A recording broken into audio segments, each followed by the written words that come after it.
Actually నాకు ఒక బాబు ఉన్నాడు. నాకు తెలిసి చాలా మందికి తెలిసే ఉండొచ్చు. సో ఎవ్రీడే వర్కౌట్స్ అన్నీ అయిపోయిన తర్వాత ఎర్లీ మార్నింగ్ ఒకసారి వస్తాను ఆఫీస్కి. అవి వచ్చేటప్పుడు నన్ను వెళ్ళొద్దని ఏడుస్తాడు. అండ్ నాకు కూడా భలే బాధ అనిపిస్తుంది, ఉంటే బాగుంటుంది, ఒక్కరోజు ఉంటే బాగుంటుందని. అండ్ ఆఫ్టర్నూన్ వెళ్ళిపోయి కొంచెంసేపు లంచ్ చేసి ఒక half an hour power nap వేసి కొంచెంసేపు నిద్రపోయి మళ్ళీ 2:30, 3 o'clock మళ్ళీ నేను ఆఫీస్కి వస్తాను.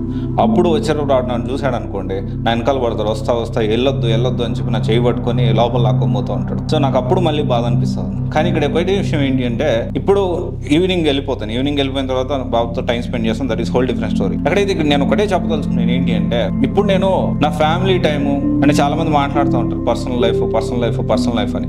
కానీ మన ప్రొఫెషనల్ లైఫ్ కరెక్ట్గా లేకపోతే, మనం సరిగ్గా డబ్బులు సంపాదించకపోతే మన ఫ్యామిలీకి ఏ విధంగా security ఇవ్వగలుగుతాం?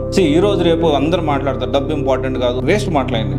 So money is ultimate power, నిజంగా చెప్తా ఉన్నా. అండ్ ఒకటేంటి అంటే, if any one says that నేను డబ్బుల గురించి నాకంత ఆశ లేదు, నాకంత అవసరం లేదు అన్నారంటే, definitely he is the most money greed ఉన్న వ్యక్తి. మనీ ప్రతి ఒక్కరికి అవసరమే. Everyone at the end of the day ప్రతి ఒక్కరు వాళ్ళ ఫ్యామిలీ కోసం, వాళ్ళ కోసం కష్టపడుతూ ఉంటారు. చాలా క్లారిటీగా ఇది మనం అందరం అర్థం చేసుకోవాలి. సో మనీ అనేది ఇంపార్టెంట్.